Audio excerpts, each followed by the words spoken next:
Muy buenas noches, sean bienvenidos a esta sesión extraordinaria y especial del capítulo Guadalajara de la Academia Nacional de Arquitectura. Reciban un cordial saludo del presidente nacional, el arquitecto José Francisco Regadas, quien se encuentra incapacitado, pero él da seguimiento a este evento también. Un saludo para todos ustedes. Hoy tenemos el gusto de contar con la presencia de la arquitecta Lilian Ponce, que es vicepresidente de la Academia Nacional, pero también es presidente del capítulo Guadalajara. Ella será la moderadora de este evento que ha sido denominado Guadalajara 500, y bueno, para no extenderme más en ese punto, sobre la marcha irán conociendo cuál es el objetivo y el contenido de esta interesante presentación.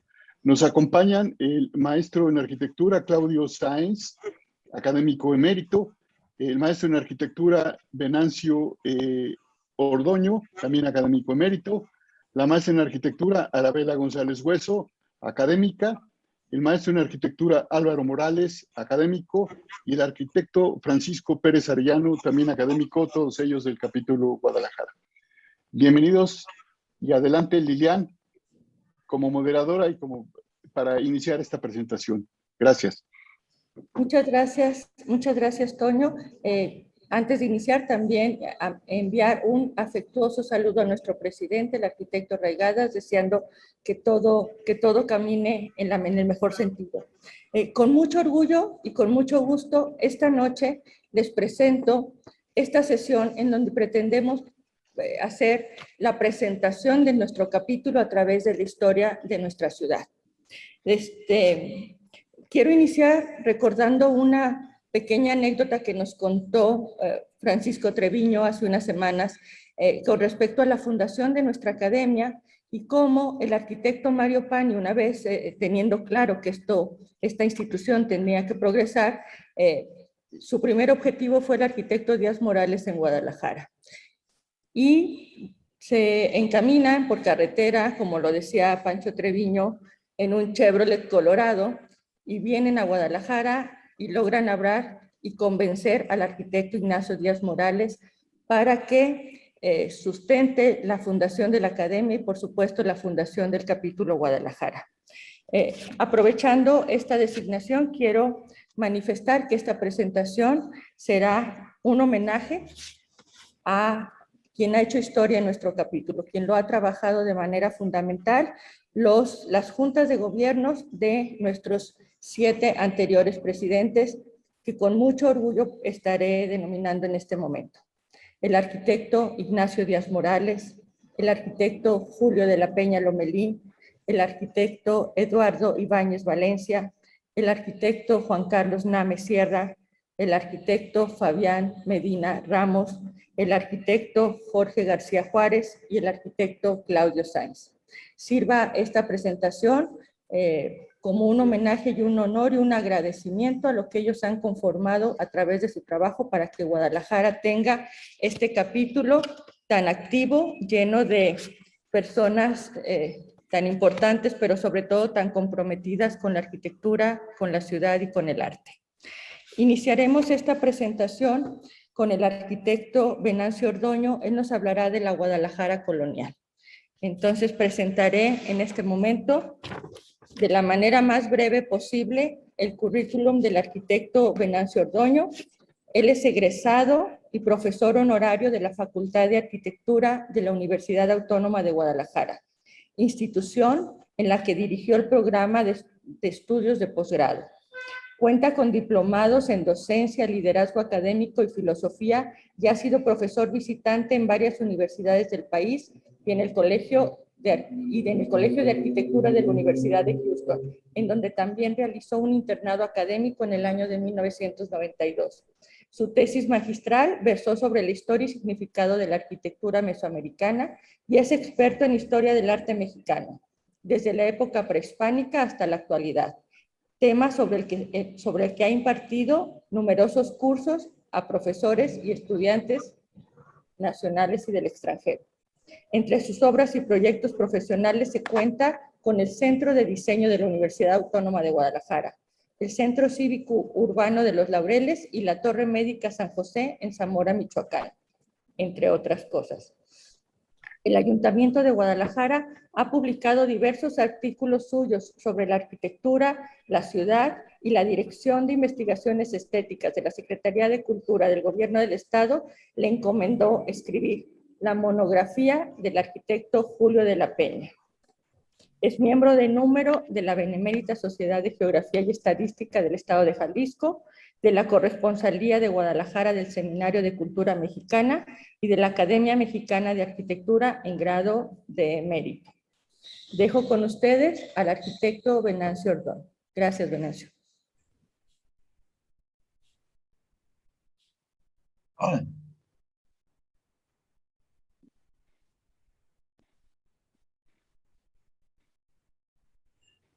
Muy buenas noches.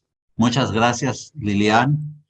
Es un gran honor poder participar con esta brevísima charla sobre la historia colonial de nuestra ciudad. Comienzo hablando de la Guadalajara trashumante. ¿Por qué la Guadalajara trashumante?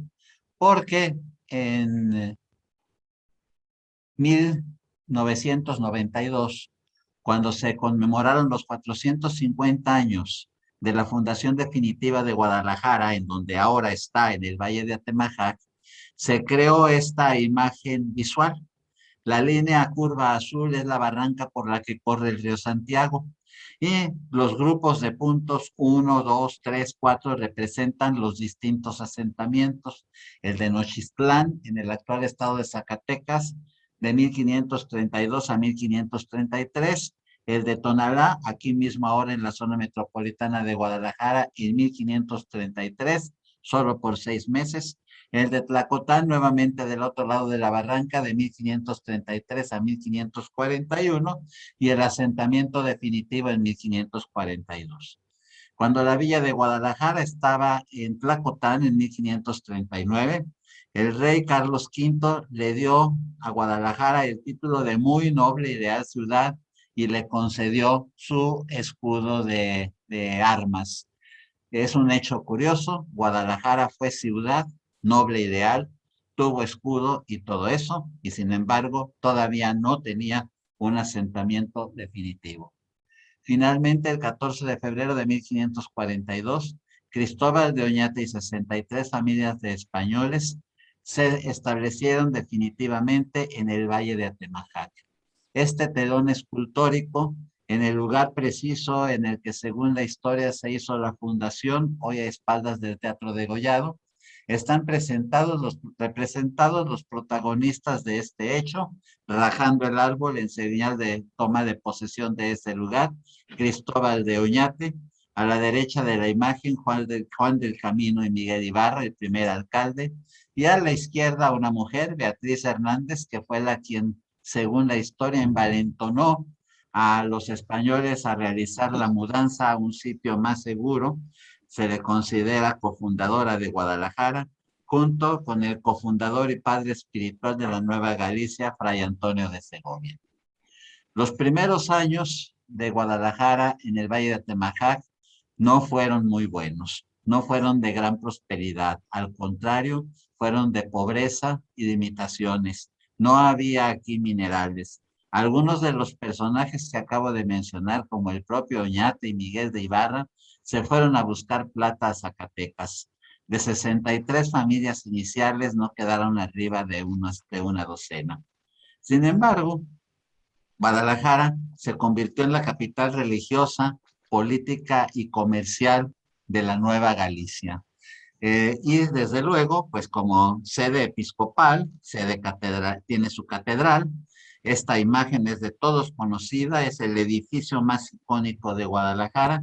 Dirán ustedes, esa línea roja que representa, pues representa que lo que hay de la línea roja hacia abajo es lo que se hizo en la época colonial, y lo que hay de la línea roja hacia arriba, pues fue añadido en el siglo XIX. Igualmente, el templo que se encuentra a la derecha de la imagen, que es la parroquia del Sagrario. La catedral inició su construcción en 1561, se puso en servicio en 1618 y se consagró dedicándola a la Asunción de la Santísima Virgen en 1716. Vemos un dibujo que se atribuye al autor de la catedral, el alarife Martín Casillas.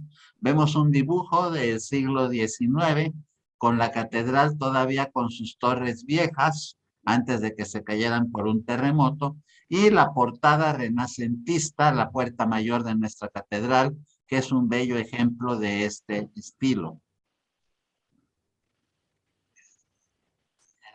Perdón. El interior tiene una peculiaridad, es una planta de salón con todas las naves a la misma altura. Vemos abajo a la izquierda un dibujo de Martín Casillas, probablemente, que se encuentra en el Archivo de Indias de Sevilla, y arriba vemos el estado actual de la catedral con sus bóvedas de nervadura. Algo interesante también son esos falsos entablamientos que rematan las columnas para hacerlas más altas, y es un recurso que utilizó el arquitecto Diego de Siloé en España en algunas de las catedrales del sur, como la de Málaga y la de Sevilla. Cumpliendo con lo dispuesto por el Concilio de Trento, el obispo Galindo y Chávez tuvo que crear un seminario, el Seminario Conciliar de San José, el cual está exactamente en la contraesquina posterior de la catedral. Un edificio muy sobrio en donde solamente se destaca su portada, también de un barroco sobrio, y sus patios, y quiero que se fijen en estos patios que voy a presentar, porque tienen todos algo en común y ustedes como arquitectos los descubrirán luego. Guadalajara fue también capital del reino de la Nueva Galicia y tuvo audiencia gobernadora. Por tanto, necesitó contar con un palacio. El palacio actual data de mediados del siglo XVIII y es el resultado de varias construcciones que se fueron añadiendo a lo largo del tiempo, y el arquitecto José Conic le dio el aspecto final. El patio, vuelvan ustedes a verlo, hay mucha similitud con el que acabo de presentar del seminario. Otro dato importante es que Guadalajara se vuelve capital comercial del occidente de lo que sería pues hoy México. Y hay un pormenor de un plano allí de 1750 que nos muestra los portales que tenía Guadalajara. Sabemos por las ordenanzas de Felipe II que se decía que las ciudades tuvieran portales para comerciantes. Bueno, pues Guadalajara tuvo en un momento dado 9 portales en la época colonial, y son algunos de los que todavía existen. Es más, al correr los años se han añadido más. Y volvemos a ver los arcos de medio punto asentados sobre columnas de orden toscano, como en los edificios que les mostré anteriormente. Y hablemos finalmente de la Casa Colonial Tapatía, que solía ser de 1 o de 2 plantas, con muros de adobe, elementos labrados de cantera solamente en las jambas, los dinteles y en las infaltables pilastras de esquina. Esta casa se salvó de la demolición cuando se construyó la Plaza Tapatía, se conoce como la Casa del Rincón del Diablo o del Callejón del Diablo, y aquí tenemos algunas de las casas propias del siglo XVII y XVIII que aún se conservan en Guadalajara. En la casa que tenemos acá arriba a la derecha, vemos una inscripción que dice Ave María, y era muy común poner imágenes religiosas o jaculatorias en las entradas de las casas, en las pilastras de esquina o abajo de algunos balcones. Y esto nos lleva al siguiente subtema, que es Guadalajara, ciudad conventual y rezandera. Así le he querido llamar. Tenemos a la izquierda, pues el que yo considero es el primer plano formal de la ciudad, que data de 1752 aproximadamente, 200 años después de la fundación definitiva de Guadalajara en el Valle de Atemajac, y que fue elaborado por Fray Pedro Buceta con motivo de la introducción de la red de agua potable. Yo no sé si están viendo bien la imagen, porque aquí a mí me aparecen una serie de iconos de stop video, mute, etcétera. Los puntos azules, ¿sí ven bien ustedes la imagen? Sí, Venancio. Bien, los puntos azules representan los conventos de varones que había en Guadalajara en esa época y los puntos amarillos representan los conventos femeninos. En una ciudad que entonces tenía menos de 20,000 habitantes, había 12 conventos y sin contar la catedral, había en aproximadamente sus 150 manzanas 2 docenas de templos y capillas. El convento de San Francisco y el conjunto de San Francisco fue el más grande y desde luego también el más antiguo. Llegó a comprender, además del templo principal, otras 5 capillas. Hoy vemos aquí en la imagen de abajo a la izquierda lo que ha quedado, el templo principal, lo que ha quedado, subrayo, y quién sabe si quede. En la capilla de Nuestra Señora de Aránzazu, que está a la derecha, se alcanza a ver, y una arquería que el arquitecto Díaz Morales instaló en una plaza, rescatándola de lo que fue el convento. Es todo lo que nos queda de San Francisco. Es un templo con una bella portada que data de 1690, año en que también se construyó este magno templo. Los retablos son posteriores, son del siglo XX, dado que los barrocos fueron sustituidos por neoclásicos, después los neoclásicos fueron destruidos por un incendio y finalmente se colocó el retablo mayor y los nichos altar laterales que tiene el templo. Digo, todavía nos queda, y quién sabe si quede, porque, y aquí hago una anotación, una acotación importante, el templo está en riesgo de caerse, está partido en 4 por efecto de la tuneladora que perforó el subsuelo para introducir la línea 3 del tren ligero. Nuestro capítulo y muchas organizaciones más han estado trabajando insistentemente, insistiendo muchísimo ante el gobierno federal, ante la Secretaría de Comunicaciones y Transportes, ante el Instituto Nacional de Antropología e Historia, para que se hagan cargo de la urgente consolidación y reparación de este templo, que es el más antiguo, el más grande de Guadalajara, y estamos en riesgo de perderlo junto con otros edificios históricos. También ha sobrevivido la capilla de Nuestra Señora de Aránzazu, la única de las 5 que había, que es realmente una joya porque también tiene los únicos retablos churriguerescos que se conservan en la ciudad. Otro orgullo de esta arquitectura monástica es el convento de monjas agustinas de Santa Mónica, de que data también de principios del siglo XVIII. Muchos autores, Toussaint y otros más, lo consideran como uno de los mejores ejemplos de portadas barrocas, no solo en la región, sino en todo el país, con esta sobreabundante decoración de sus columnas y también símbolos de la orden agustina y algunos angelitos que si los viéramos con detalle tienen la melena, los rasgos, las facciones de indígenas.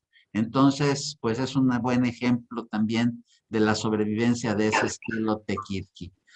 Aquí vemos el templo en su conjunto, que fue restaurado por Adopte, una obra de arte a partir del año 2006, y en el que se hizo un descubrimiento muy interesante en 2 de sus cláusulas, que son estos nichos, estos juegos de nichos como unos retablos exteriores que estaban cubiertos por unos contramuros, no se sabe exactamente con qué objeto. Aquí podemos ver esos detalles que se han descubierto y en la parte inferior lo que fue el claustro de este convento que ya no está ahí, sino que estando muy arruinado fue demolido y las piedras del claustro, algunas de las piedras se llevaron a un lugar en el barrio de Analco junto a la iglesia de San Sebastián. Es un patio que se conoce como el Patio de los Ángeles. No tengo tiempo de explicarles la leyenda que le da nombre a este templo. Finalmente, el templo de San Felipe Neri representa la última y más elaborada expresión de la arquitectura barroca en la ciudad. Se construye entre 1752 y 1802. Aparte de su fachada, de su imafronte, destaca esta torre que es una maravilla debida a un alarife indígena del barrio de Mezquitán, con un remate de tipo coroliforme invertido. El templo está dedicado, aparte de San Felipe Neri, a la Asunción de María y tiene todo un juego de líneas, curvas, rectas, ángulos, que da un efecto de una falsa concavidad. En el interior, pues ya podemos apreciar esa transición del barroco al neoclásico. Y para cerrar, terminamos con Guadalajara, ciudad culta, caritativa e incluyente, porque la época colonial termina con la labor muy importante de dos obispos muy generosos. Fray Antonio Alcalde y Barriga, que fue quien introdujo la imprenta, fundó la universidad, recogió a las jóvenes pobres en el Beaterio de Santa Catalina, fundó el Santuario de Guadalupe y todo un barrio alrededor de él. Es interesante la visión humanista y social de Alcalde. No solamente crea templos, alrededor de este templo creó 160 viviendas de interés social para rentar a gente pobre, que se conocen como las cuadritas. Y la obra máxima de él fue el Hospital Real de San Miguel de Belén, con un plano en panóptico diseñado por Narciso Codina. Y su sucesor, que fue don Juan Cruz Ruiz de Cabañas y Crespo, sensible también a las necesidades de la población, especialmente de los niños, los huérfanos, los ancianos y hasta de los peregrinos, funda la Casa de Caridad y de Misericordia, conocida entonces como el Hospicio Cabañas, un proyecto del arquitecto Manuel Tolzán. Forma prácticamente un cuadrángulo perfecto, el centro es la capilla, y tiene 23 patios simétricamente dispuestos a ambos lados de la capilla. Este edificio se inició su construcción en 1805, en 1810 se puso en servicio, se interrumpió todas las obras por la Guerra de Independencia, se concluyeron hasta 1845, en 1936 y 39 Orozco pintó allí sus famosos murales. Y por todo esto, este edificio, Orgullo de Guadalajara, y hoy conocido como Instituto Cultural Cabañas, fue nombrado en 1997 por la UNESCO Patrimonio de la Humanidad. Ay, Dios santo, se atoró aquí algo. Muchísimas gracias. Es todo. Muchísimas gracias, Venancio. Importantísima esta época para nuestra ciudad. Continuaremos ahora con el tema Guadalajara y su expansión urbana a cargo del arquitecto Claudio Sáenz. No puedo salir de aquí. Tienes que dejar de proyectar. ¿Cómo? Sí. Compartir pantallas, dejar de compartir. Sí. Ya está. Exacto. Gracias. Entonces también haré una brevísima reseña. ¿No? ¿Qué pasó aquí? No, estoy proyectando yo, Venancio. Ah, ok, perfecto. Entonces estamos bien. Bueno, haré una brevísima reseña del currículum de nuestro compañero, el arquitecto Claudio Sáenz, porque si yo presentara a cada uno de nuestros compañeros de manera completa, en eso nos llevaríamos la hora de la sesión. El arquitecto Claudio Sáenz realiza sus estudios en la Universidad Autónoma de Guadalajara, de la que egresa en 1972. Creo que por ahí nos ayudan con eso. En 1977 funda... Lilian, apaguen uno de los micrófonos, por favor. Sí. Mientras tú hablas, como estás junto con Claudio, se hace eco. Sí. Así que solo esté uno habilitado. Así está bien. En 1977 funda Planteamiento del Entorno, Planning, Arquitectura y Urbanismo, empresa de proyecto y construcción en la que hasta la fecha desempeña su trabajo como arquitecto, urbanista, asesor y planificador.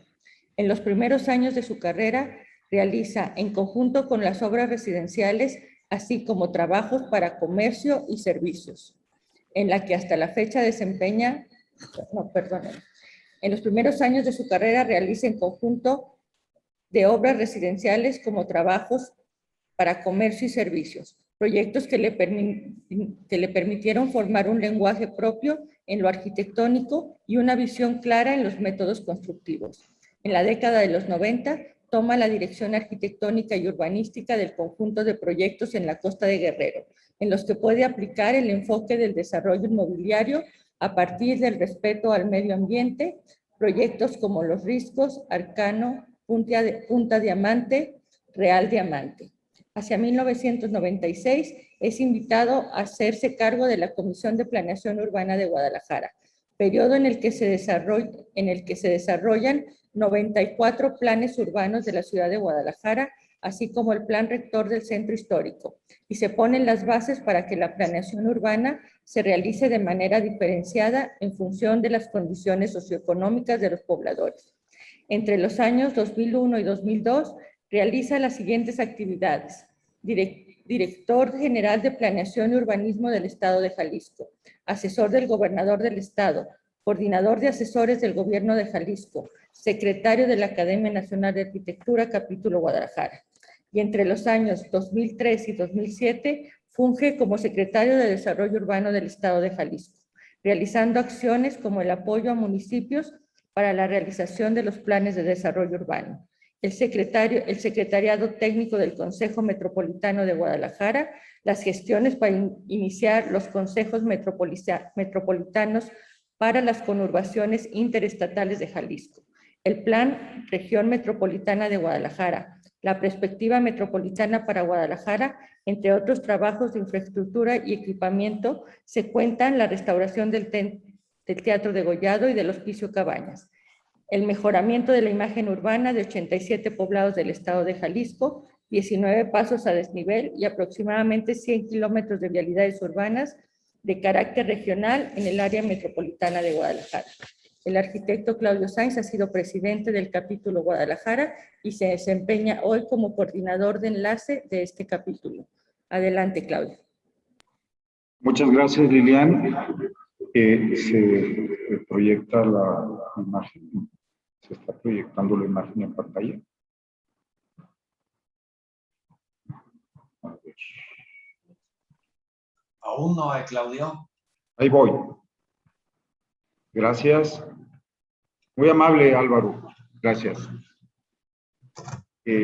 Guadalajara y las expansiones urbanas parte de lo que en su momento el propio Venancio Ordoño ha expresado en su propia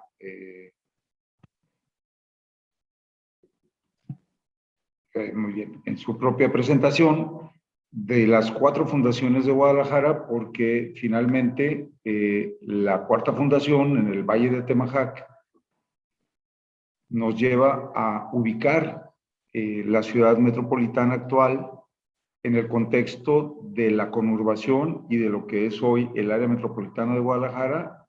Aparece por ahí Tonalá, que es la 2ª fundación, y el recuadro en color azul implica la mancha urbana de la ciudad en el año 1942.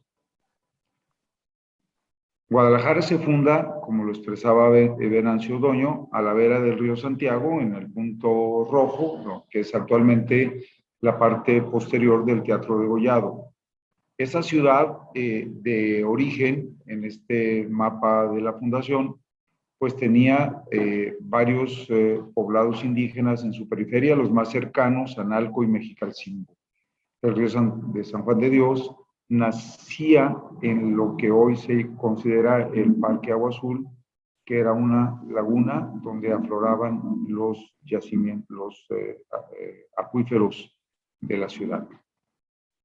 Este mapa, la ciudad del siglo XVIII, nos expresa cómo en Guadalajara, hacia esa época, se había establecido con toda claridad la aplicación de la norma urbana proveniente de las leyes de Indias. Venancio por ahí platicaba cómo había obtenido información del archivo de Indias en Sevilla. Y ciertamente este mapa nos refiere al momento en que, en honor del obispo Cabañas, se dibuja este mapa pero que considera la ciudad que había dejado Fray Antonio Alcalde con toda su obra social y urbana. En este mapa se puede apreciar el conjunto de instituciones religiosas y civiles que constituían el patrimonio social de la ciudad. Aquí podemos comparar la Guadalajara de la Fundación con la Guadalajara del siglo XVIII y podemos entender entonces cómo es que la ciudad venía expandiéndose. Los planos no son coincidentes porque la cartografía de la época era una cartografía indicativa, mucho más que una cartografía como hoy la conocemos en ingeniería, pero resalta mucho en la parte inferior del mapa ese dibujo en sección que nos explica un poquito todo el tema de la orografía del valle en esta sección de la ciudad. Resalta igualmente la importancia que tenía el río de San Juan de Dios, al cual volveremos un poco después cuando analicemos algunos de los otros mapas que se van a presentar. No se pretende una explicación exhaustiva, sino más bien una presentación indicativa que haga valer los aspectos sociales del desarrollo de la ciudad y del porqué su expansión sobre el valle. En este gráfico podemos entender cómo la ciudad se implantaba en su entorno natural.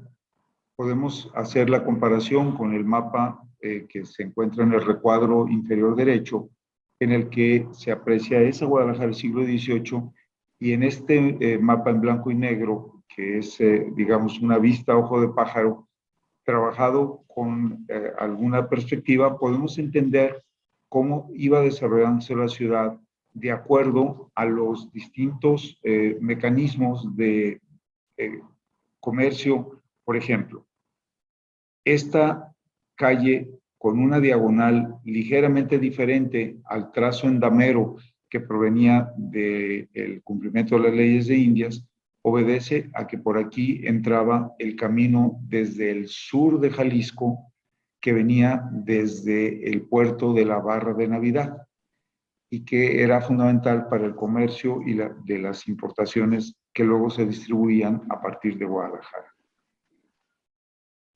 En este mapa podemos apreciar ya la ciudad del obispo Cabañas.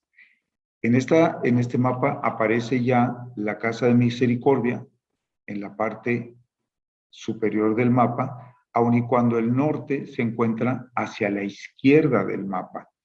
Sin embargo, como así está dibujado, así lo dejamos. ¿Qué sucedía en esa ciudad del obispo Cabañas? La herencia del obispo alcalde, que implicaba todo un trabajo de orden social, nos dejaba con 162 calles, 21 plazas y plazuelas, indicándonos que desde su origen nuestra ciudad tenía una gran afección por el tema de los espacios abiertos.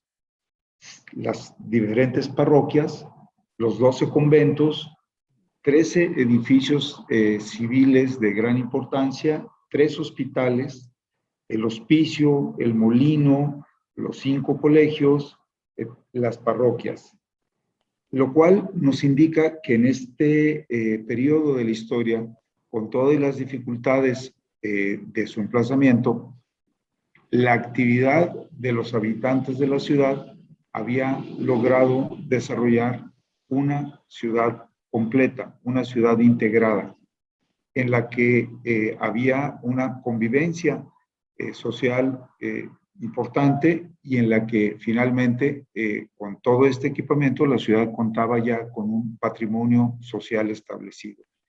Podemos ver hacia el lado izquierdo de la imagen, donde el cursor está corriendo en este momento, el hospital civil, que estaba todavía en proceso de construcción, pero que incluía un cementerio, un leprosario, y en sus alrededores se empezaban a construir todas las 160 casas, o ya estaban algunas, la mayoría construidas, para el beneficio con las rentas del sostenimiento del hospital.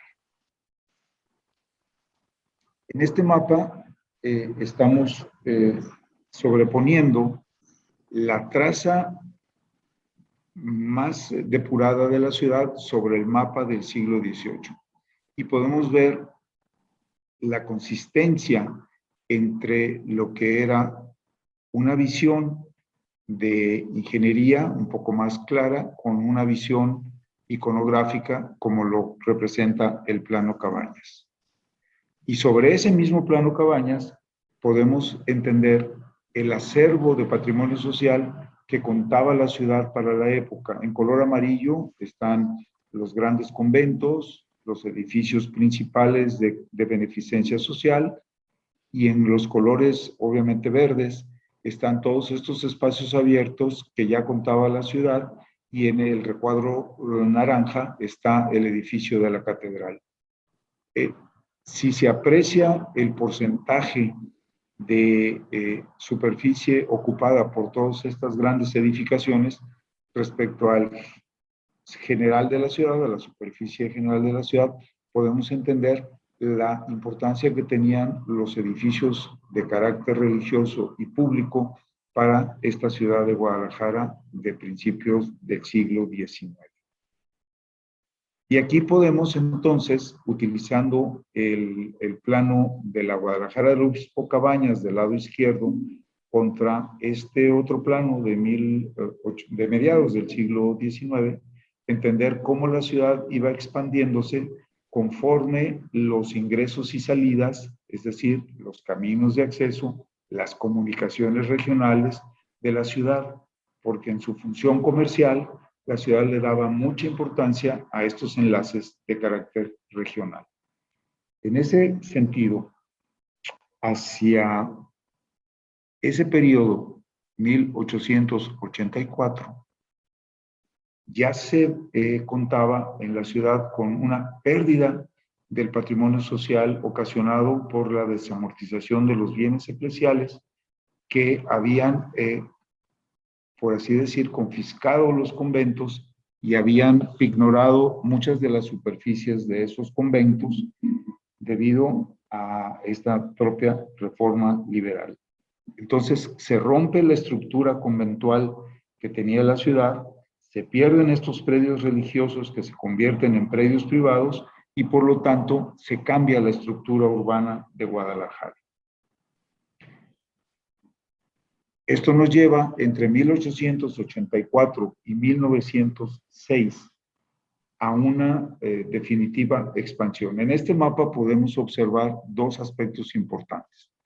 Por una parte, la expansión que ya se contaba en los recuadros, las manzanas de color negro, pero en las que aparecen como línea punteada, eran proyectos urbanísticos que estaban en ese momento ya en proceso de diseño o desarrollo, es decir, como que el mismo esquema que hoy vivimos en nuestras ciudades lo podríamos apreciar en esta etapa de finales del siglo XIX, principios del siglo XX. También resaltan, por ejemplo, los aspectos de las nuevas ideas que se integraron a la ciudad, como la colonia moderna, que en cierta forma tiene reflejo de ese concepto de las ciudades jardín de Eisenhower de Inglaterra, o el impacto que tuvo el trazo de la vía del ferrocarril, pero también del arroyo de los Arenales, en relación, por ejemplo, a la colonia americana, la colonia francesa, etcétera, y cómo hubo proyectos que se hicieron como este fraccionamiento no construido en el norte de la ciudad, pero que finalmente reflejaba también estas ideas del nuevo urbanismo del siglo XIX finales y principios del XX. También resalta la magnitud de la expansión hacia el oriente de la ciudad respecto a la del poniente de la ciudad. Y por último, señalar que en esto podríamos apreciar que no hay tanta diferencia entre lo que pasaba a la escala de lo que era la Guadalajara de finales del siglo XIX, principios del XX, con lo que pasa hoy en la Guadalajara metropolitana y su crecimiento desmedido sobre el valle ya de a Tonalá o de Tlajomulco en relación al trabajo de los empresarios inmobiliarios. También en esta etapa es cuando se hace el entubamiento del río San Juan de Dios, en tiempos del gobernador Ahumada, si no me equivoco, y esto señaló una situación muy peculiar, porque a partir de eso la calzada de Independencia al poniente es una Guadalajara y la del oriente es otra Guadalajara. Esto es algo que discutiríamos en otra ocasión. Y en este gráfico, que es a mi entender fascinante, podemos ver cómo la ciudad iba ocupando el valle de Atemajac y cómo esta ciudad es lo que hoy consideramos el perímetro B de protección al patrimonio. El perímetro A es básicamente el centro de la Guadalajara del siglo XVIII. El perímetro B es el que esta ciudad tenía en estas etapas.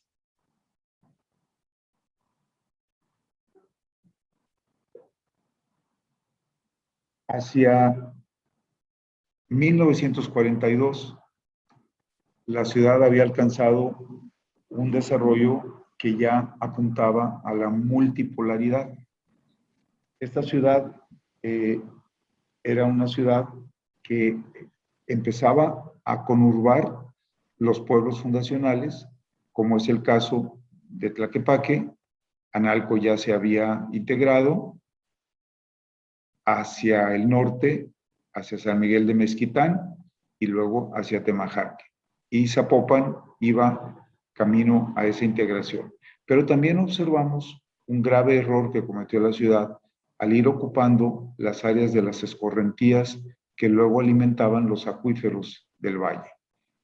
Esta ciudad de 1942 es la que da paso a la modernidad, pero al final del día lo que encontramos es que en esa etapa, esta era una Guadalajara completamente integrada y que esta ciudad ya había convertido su río en calzada, ya tenía equipamientos urbanos completos y ya estaba el proceso de la modernidad en ciernes. Modernidad que se representó por las intervenciones que en diversas etapas se han tenido a partir de mediados del siglo XX, con la apertura de las vialidades que rompieron la traza tradicional de la ciudad, la cruz de plazas, de la cual se sigue debatiendo su pertinencia, alrededor de la catedral, y posteriormente la Plaza Tapatía.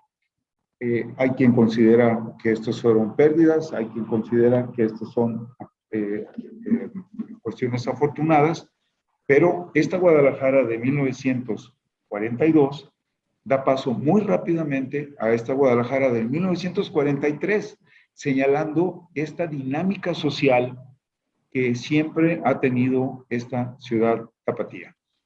Y finalmente, decirles que esa ciudad de 1943, si la comparamos con lo que es hoy el área metropolitana de Guadalajara, lo que nos lleva es a considerar lo que enseguida Arabela González Hueso nos va a presentar. Nada más, antes de ello, Arabela, por favor, permitirme comentar que Guadalajara metropolitana es hoy una ciudad extendida sobre un territorio que tiene una enorme tradición de planificación urbana.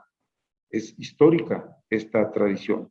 El capítulo Guadalajara agradece hoy con esta intervención el trabajo de muchos ilustres colegas, muchos de ellos académicos de nuestro capítulo, que han participado con su esfuerzo en que Guadalajara siga siendo una ciudad habitable y en muchos casos un laboratorio urbano. Por eso hoy recordamos y ponemos en valor a Ignacio Díaz Morales y a Mario Contreras, que son titulares del primer plano regulador moderno de la ciudad.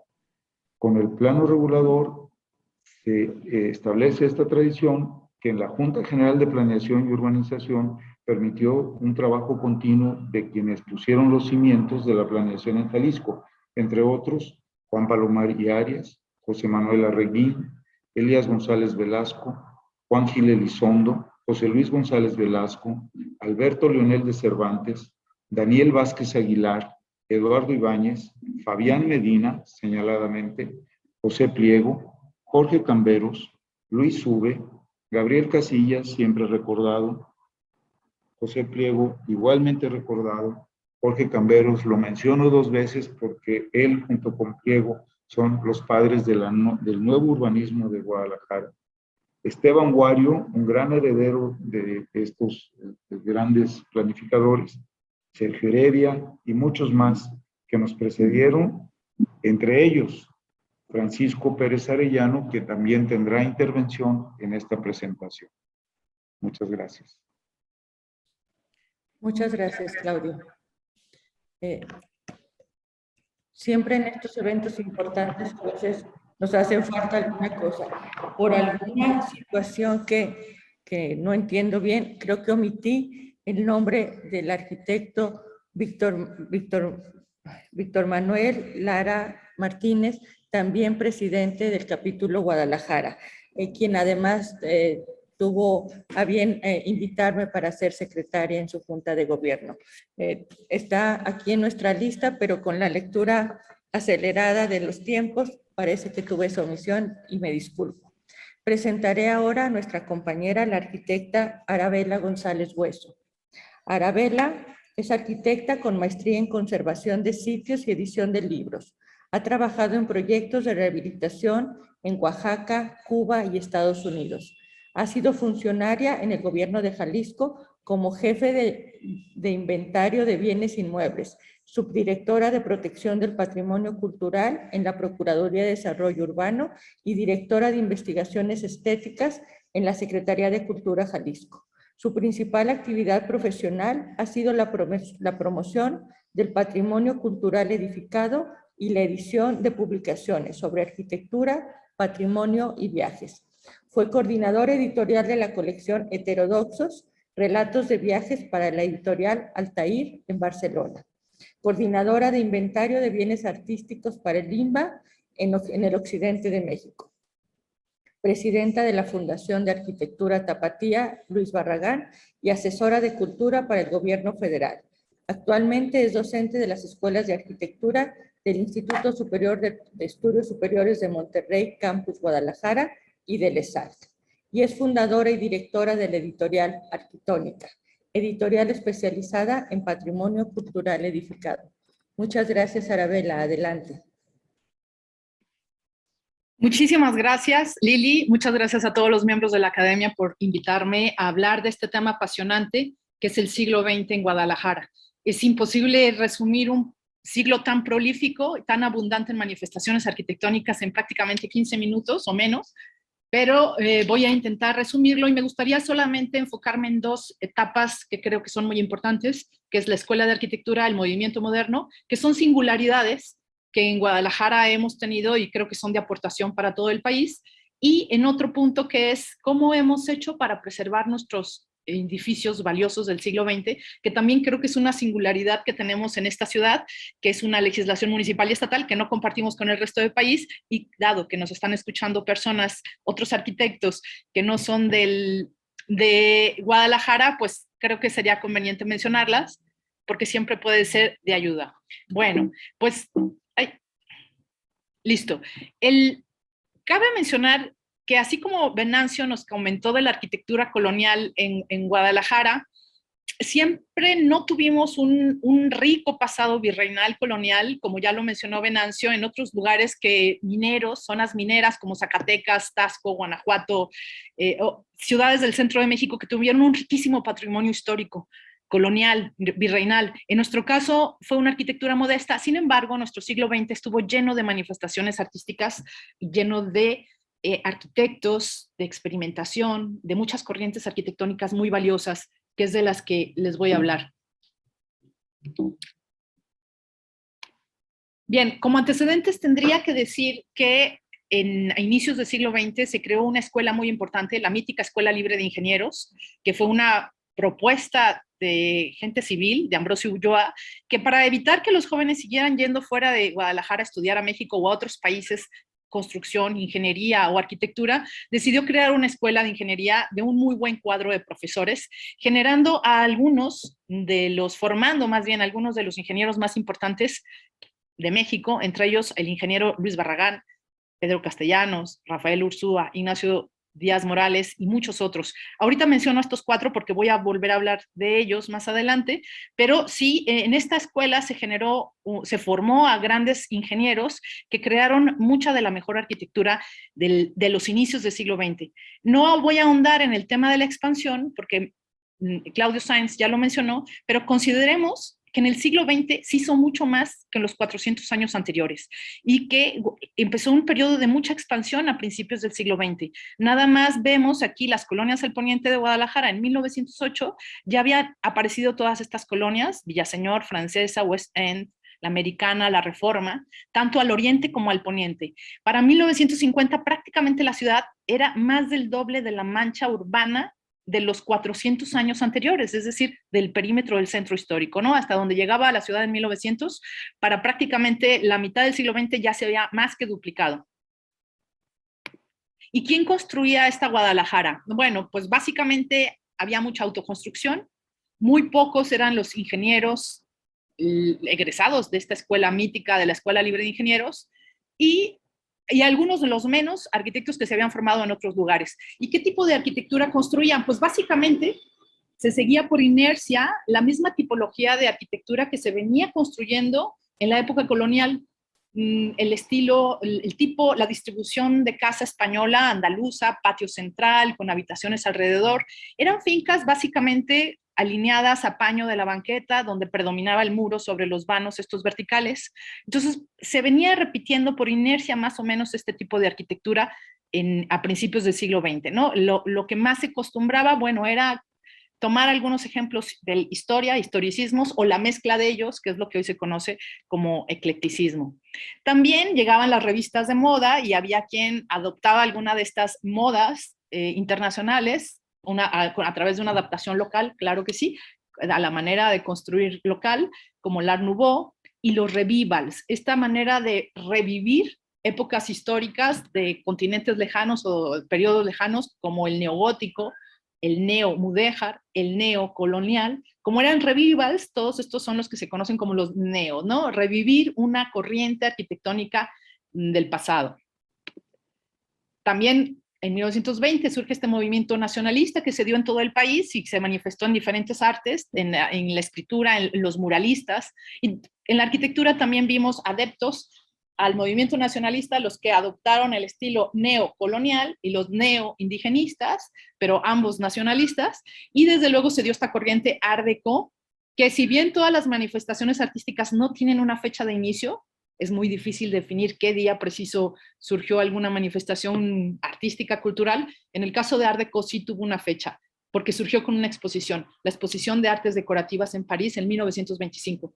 Y se presentó el Art Deco, que pretendía ser un estilo diferente a todo lo que se había hecho con estas líneas verticales, y fue muy importante para Guadalajara, pero no por las manifestaciones de Art Deco, sino porque sabemos que a esa exposición asistió, al menos es el único arquitecto tapatío que sabemos que asistió a esa exposición de las artes decorativas en París, fue Luis Barragán. Y no se apasionó por el movimiento Art Deco, sino su gran hallazgo, y por lo que creo y digo que esa exposición fue de mucha repercusión, es porque en esa exposición que fue Luis Barragán, ahí conoció a este francés, Ferdinand Bach, que era un dibujante, paisajista, escritor, caricaturista francés, que había publicado estos 2 libros que se llaman Jardines Encantados y Les Colombiers, donde en estas 2 publicaciones él hacía una síntesis de la arquitectura mediterránea, en la cual, al parecer, don Luis se sintió muy identificado. ¿Qué era lo que los ingenieros de ese momento veían alrededor? Pues las corrientes estilísticas que se copiaban de las revistas, como acabábamos de ver. Entonces, para ellos, para don Luis, en este primer conocimiento de Ferdinand Bach, se enamoró de ver cómo este arquitecto ponía en valor una arquitectura del Mediterráneo en la cual seguramente don Luis se sentía identificado. Hay que considerar que don Luis Barragán venía de la Sierra del Tigre. Él creció en una arquitectura vernácula popular, y al conocer esto, como lo menciona Juan Palomar en algún escrito, lo vio como un reflejo, como que se podía representar dignamente tu arquitectura popular, de donde naciste, y ponerla a este nivel, y de alguna manera regresó tan entusiasmado a Guadalajara que adquirió varios ejemplares de estos dos libros, de los Le Colombiers y Jardines Encantados, se los regaló a sus amigos, como Pedro Castellanos, Rafael Ursúa, Díaz Morales, el ingeniero Palomar, y seguramente muchos otros. Ahora estos son, digamos, los más famosos, y por el poco tiempo vamos a hablar de ellos. Se sabe de otro ingeniero Madrid, y este grupo, cuando vieron en estos libros, digamos que vieron un reflejo, como validaron un poco la arquitectura popular de los pueblos. Hay que considerar que Rafael Ursúa también era de la Sierra del Tigre, y con esta arquitectura que vieron en estos libros, vieron como la validación a que no era necesario seguir modas internacionales que no estuvieran vinculadas con tus raíces, sino que perfectamente en este tipo de arquitectura podían encontrar esos rasgos tan característicos de la arquitectura de sus pueblos, ¿no? En los jardines, los arcos de medio punto, tal vez, las fuentes, el agua, muchos de estos elementos que vemos, y entonces adaptaron, validaron y empezaron a generar esta arquitectura en la búsqueda de unas raíces de lo regional, construyendo con materiales regionales, con sistemas de la región, arcos de medio punto, siempre vinculados a jardines, con patios. Vemos las tejas verdes muy de aquí de la zona alfarera cercana a Guadalajara, Tlaquepaque, Tonalá, los mosaicos,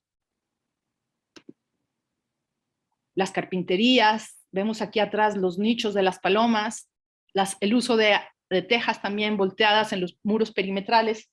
En este tipo de arquitectura ellos se dieron cuenta que también, como ya lo mencionaba don Luis cuando recibió el premio Pritzker, en estas tradiciones edilicias locales se veían reflejadas en estos libros una concienzuda adaptación del clima a esta arquitectura, y como mencionó en el Pritzker, podía encontrar belleza, magia, serenidad, encanto, silencio, serenidad, intimidad, asombro en el diseño de estos jardines. Por ello ellos fueron un poco contracorriente, hicieron arquitectura local, por eso también a este movimiento que este grupo de arquitectos hicieron con esta arquitectura, se le llama Escuela de Arquitectura Tapatía, y hay algunos autores como Luis Noel que le llaman también movimiento regionalista. A esta arquitectura se le conoció así como Escuela de Arquitectura Tapatía o movimiento regionalista, porque precisamente ponía en valor una arquitectura local, en la búsqueda de las raíces de lo que ellos entendían como sus raíces. Bueno, y claro, también había, esto lo tengo que mencionar, no voy a profundizar, pero a la vez, en lo que ellos trabajaban en estas propuestas, no podemos negar que también pegó muy fuerte este movimiento internacional, a lo cual muchos ingenieros se adoptaron esta corriente que se llama funcionalismo, o también llamada racionalismo, que también hubo muchos ejemplos en la zona de las colonias del oriente y el poniente de la ciudad, ¿no? Bueno, pero a este grupo de arquitectos que ya les mencioné, y uno de ellos, Ignacio Díaz Morales, creó después una escuela. Ellos, digamos que podemos decir que fueron los precursores, pero uno de ellos, Ignacio Díaz Morales, convenciendo al gobernador y al rector de la Universidad de Guadalajara, crean y funda la primera escuela de arquitectura de la universidad, Movimiento Moderno, donde se consolida el Movimiento Moderno Tapatío, creando esta escuela en 1948. Y aquí sí podemos decir que fue una consolidación de este movimiento moderno. ¿Por qué? Porque cuando él creó esta escuela, pensemos que en Europa todavía estaba los estragos de la Segunda Guerra Mundial.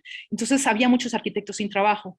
Entonces Díaz Morales comenta que fue un momento de oportunidad poder viajar por Europa y invitar a grandes arquitectos europeos para que vinieran y fundaran la Escuela de Arquitectura de la Universidad de Guadalajara. Por tanto, esta escuela fue mítica y fue un parteaguas en la manera de cómo se venía construyendo en Guadalajara. ¿Por qué? Porque imagínense esta gran escuela donde había una simbiosis entre estos arquitectos que llegaron de Europa con esa visión de arquitectura moderna, más la buena factura de ingenieros que ya estaban construyendo aquí, y se convirtió en un crisol, un laboratorio de ideas, un laboratorio donde, pues, como decía Fray Gabriel Chávez de la Mora hace poco, en esta escuela tuvimos la libertad de experimentar muchas cosas, con estos arquitectos europeos como Matías Geritz, que daba la clase de artes visuales, Herrero Morales, que daba matemáticas, Silvio Alberti de Milán, que daba resistencia de materiales, Bruno Cadore, italiano de Florencia, que daba composición y concreto, Horst Hartung de Alemania, que daba urbanismo, Carlo Kovacevic, historia de la arquitectura, Eric Ufal de Viena. Con todo este grupo de arquitectos internacionales, más los profesores locales, como estos que no voy a mencionar porque sé que tengo muy poco tiempo para abarcar este siglo XX, pero con esta simbiosis de buena manufactura local, más la visión europea de este grupo conjunto de arquitectos internacionales, pues fue un verdadero, como diría Fernando González Gortázar, un verdadero laboratorio de ideas, un punto de ebullición donde surgieron muchas cosas. Se hizo arquitectura tan internacional como local, tan moderna como tradicional, ¿no? Porque los ingenieros locales sabían construir de una manera muy local. Y este laboratorio de ideas, pues, generó a una generación de estudiantes muy importantes, que hoy algunos de ellos son realmente importantes a nivel incluso nacional, y lo que hicieron, además de arquitectura, hacían exposiciones, publicaban. Fue un periodo muy emocionante, incluso lo recogen periódicos de la época. Dice el periódico Últimas Noticias, el 12 de diciembre de 1950, Guadalajara se ha convertido en uno de los centros experimentales más interesantes del continente. También ellos generaron una asociación civil y una galería Arquitac. Y en el periódico Novedades decía, la Galería Arquitac, residenciada en la ciudad de Guadalajara, que para ser completamente justo habrá que declarar que marcha muy a la vanguardia de cuantas actúan en la República Mexicana. Se hacían publicaciones, exposiciones, los míticos bailes. Aquí vemos unas imágenes de Matías Gueritz haciendo una instalación con las sillas para un baile. Publicaciones y exposiciones de Paul Klee, el homenaje a Orozco, un cuaderno de la teoría de la arquitectura. Matías Gueritz en alguna publicación dijo, que fue uno de los principales profesores de esta escuela y fundadores, decía, propagamos el arte sin fronteras mucho antes que lo hicieran las galerías de la Ciudad de México. Bueno, ese era un punto de partida para que tanto estos arquitectos fundadores de esta escuela como los primeros egresados luego generaran mucha de la mejor arquitectura que se ha hecho en el siglo XX. ¿Cuáles son algunas de sus características? Me voy a ir rapidísimo. Compartimos las características del movimiento moderno con todo el país, con muchas de las ciudades, podría decir de América Latina. Estas características son asimetría, reducción de elementos ornamentales, dinamismo.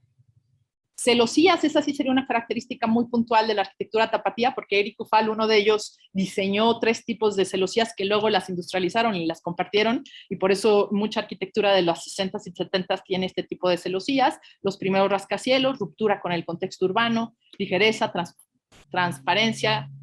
Integración plástica fue otra de las grandes características, donde estos arquitectos invitaron a otros artistas a colaborar, como por ejemplo Matías Gueritz, Eric Ufal, en la Casa de las Artesanías, invita a Mérida a hacer su escultura, a los muralistas. En el Teatro Experimental invita a Oliver Segán para hacer una escultura, y bueno, hay muchos ejemplos de integración de artes plásticas, del bienes muebles integrados a los bienes inmuebles, y otra característica son los novedosos sistemas constructivos de honestidad estructural. Bueno, me voy rápido, vamos a ver algunos de estos ejemplos, como las obras de Alejandro Son, aquí junto con su profesor Matías Gueritz, el Mercado Libertad, hoy monumento artístico de la nación, el dinamismo del artesano industrial Eric Ufal con el Banco Industrial, evidentemente el Teatro Experimental, un ícono del movimiento moderno tapatío, donde ningún muro es igual que otro, los primeros rascacielos, también estos primeros edificios de altura, el dinamismo que tiene y la experimentación que tiene las esculturas de Fernando González Gortázar. Esta casa que hizo Eric Ufal en la colonia hoy americana, que diseñó hasta las sillas, la cúpula. Y para terminar, solo con estas 2 láminas, quiero mencionar las 2 aportaciones que creo importantes que tiene Guadalajara en materia de conservación. Algo ya lo mencionó Claudio Sainz. En Guadalajara, además de tener el perímetro A, que es el perímetro del centro histórico, tenemos además un perímetro B, que es donde se conservan las colonias y los fraccionamientos, donde se concentra el mayor número de fincas de valor artístico, es decir, del siglo XX. Esto creo que no todas las ciudades de la República Mexicana lo tienen, creo que esta fue una de las aportaciones, generación de un perímetro B de protección. Y el último, y la última diapositiva, y con esto ya acabo, es una de las aportaciones que también hemos tenido en Guadalajara es, dado que la Ley Federal de Zonas y Sitios Arqueológicos, Históricos y Artísticos no ha declarado monumentos artísticos más que 3, en Jalisco, en Guadalajara, hemos tenido que aumentar el número de clasificaciones de conservación del siglo XX.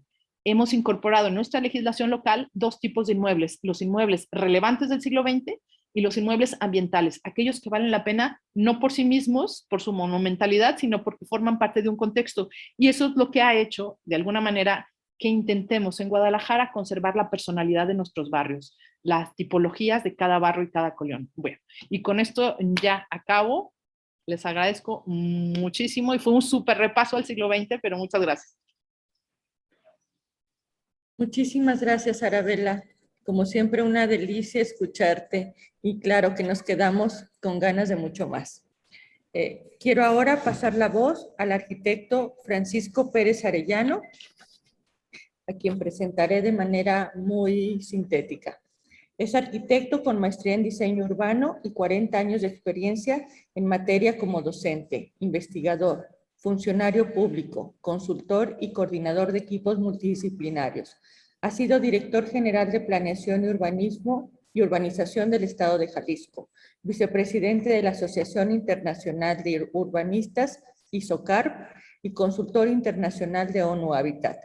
Ha dado cursos, conferencias, ponencias y asesorías en varios países de los 5 continentes.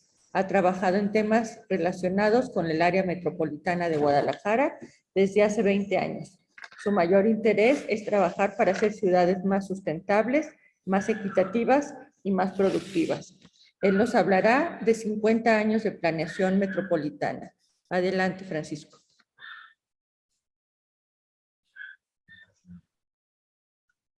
Tu micrófono, Paco. Gracias. Entiendo que ahora yo estaré abriendo la presentación. Nada más que aquí está.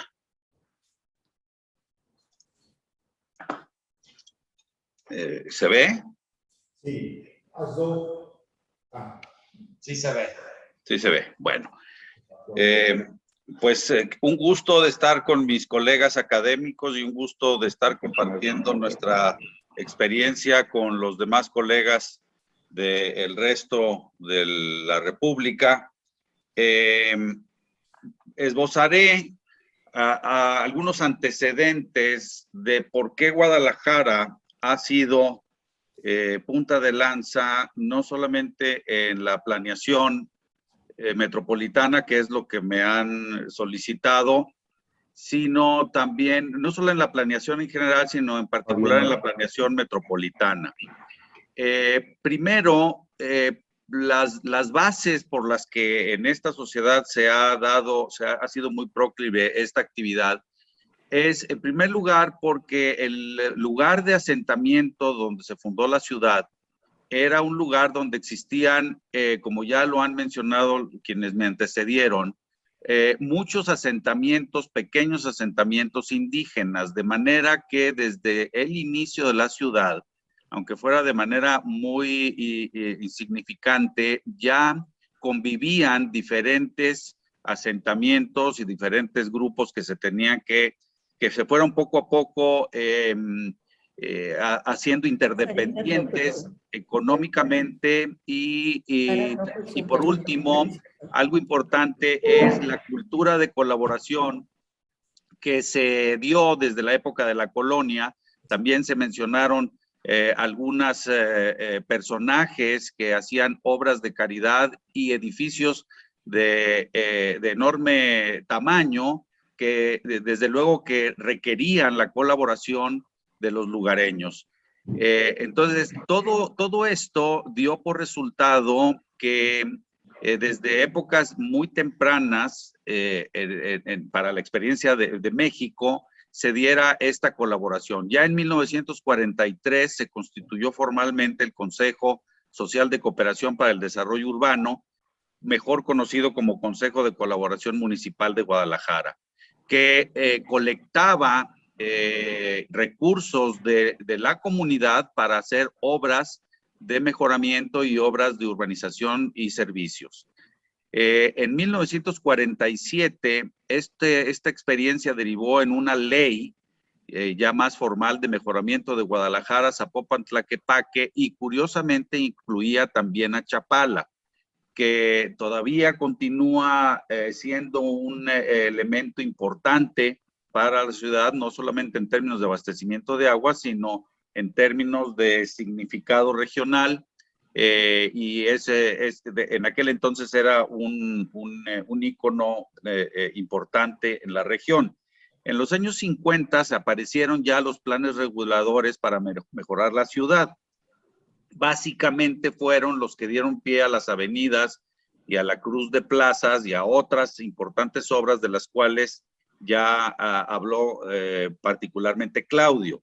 En 1959 aparece la Ley de Planeación y Urbanización, y con ella la Junta General de Planeación y Urbanización de Guadalajara, que también ya se mencionó, y la cual derivó, habiendo nacido como una junta, dijéramos, más ciudadanizada, derivó en el Departamento de Planeación y Urbanización de Guadalajara, que prácticamente fue absorbido por el gobierno del estado como una dependencia estatal. En 1978 se fundó el Sistema Intermunicipal de Agua Potable y Alcantarillado, con 4 de los 9 municipios que ahora conforman la zona metropolitana. Ahora bien, este departamento de planeación dio por resultado, entre otros proyectos importantes, la Plaza Tapatía, pero en materia de planeación metropolitana, que es el tema que me han pedido de que hable, el plan de ordenamiento de la zona conurbada de Guadalajara, el primer plan legalmente aprobado para los municipios de Guadalajara, Tlaquepaque, Tonalá, Zapopan, Tlajomulco de Zúñiga, Juanacatlán y El Salto. Este plan promovía una ciudad densa. En aquel entonces había una densidad de 60 habitantes por hectárea, y la ciudad estaba sufriendo los embates de la explosión demográfica, de la gran inmigración del campo a la ciudad. Teníamos un crecimiento demográfico que superó en algunos años el 6%, y entonces los urbanistas de aquella época, señaladamente Alberto Leonel de Cervantes, que tuvo a su cargo este plan, decidieron hacer una planeación compacta para aumentar la densidad a 120 habitantes por hectárea. Obviamente, quiero decir, como lo podemos ver ahora, este plan realmente nunca pudo llevarse a cabo, fue totalmente superado, dando por resultado la explosión de asentamientos en la periferia de la ciudad. Ahora, en el 83, un año después del plan del 82, vino la reforma constitucional que promovía la coordinación intermunicipal, y esto dio pie a que en el 89 se fundara el Consejo de la Zona Metropolitana de Guadalajara, fundamentalmente con una gestión del ingeniero Enrique Dau, que fue un personaje del lado de la ingeniería también muy importante en el desarrollo urbano de la zona metropolitana. Ahora, a partir de aquí, el Consejo funcionó de manera muy regular hasta que en 1995 se constituyó el Fondo Metropolitano con recursos primero del Estado y de los municipios, y después de la Federación. Ahora bien, entraré ya en el aspecto muy rápidamente más específico del tema que me han pedido hablar, que es la planeación metropolitana, y desde un punto de vista menos académico, como lo han hecho mis compañeros que antecedieron sus presentaciones, sino más bien desde un punto de vista pragmático. Me tocó, por suerte, ser invitado como director general de Planeación y Urbanización del Gobierno del Estado de Jalisco en 1995, y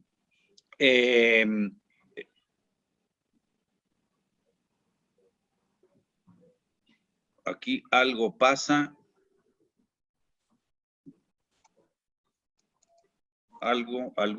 cable quedó cruzado por aquí, pero bueno,